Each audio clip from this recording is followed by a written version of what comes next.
Scottsdale himself on Saturday to soak in some of his deserved adoration here at this celebration of all things automobilia. Barrett-Jackson. Now on stage, it is Bumongous, a 1950 Buick Custom.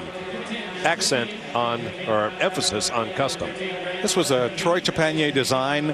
It was a Carcraft Baddest Car of the Year, a Hot Rod Top 10 car. It was in a Taco Bell commercial, on the cover of Hot Rod magazine.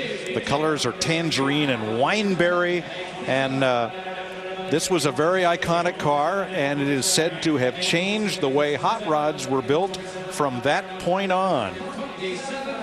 Underneath the hood, you got a big, huge 510 cubic inch engine, and check out the little emblem on the very front of this car. It's got the old Buick signs with a Chevy bow tie breaking through. Now as we get back a little bit, look at the front end. That's the only thing about this car that gets me. It kind of looks like it belongs in Toontown at Disneyland. That's the part of this I'm not too sure about, but it definitely grabs attention wherever it goes. One thing that's kind of interesting to note is that a fellow named Tom Lowe, the founder of Playing Mantis and the Johnny Lightning revival, purchased this car from the Trepaniers, and actually, seeing as how he also owns Playing Mantis and Johnny Lightning, had a model commissioned of his car. Well, it puts him in good company with Steve Mignante. That's right. Having had a little Hot Wheels type car, in that case of Johnny Lightning. That front grille that Rick DeBrule talked about, now a lot of this car is custom, but those big, they were called teeth, that toothsome grille is stock. Unbelievable.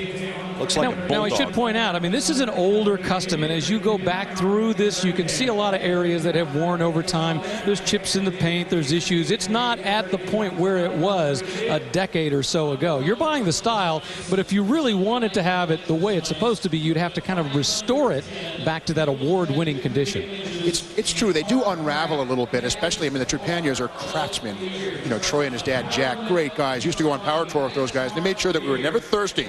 Great guys. Hello, Jack and Troy. But yes, it's still great. You can drive it, but yeah, some chips and stuff here and there. Like I say, these things unravel pretty much immediately when they're finished, but that's okay. It's still very cool. Well, sure, that's patina. That's part of what makes this car, having been driven and enjoyed.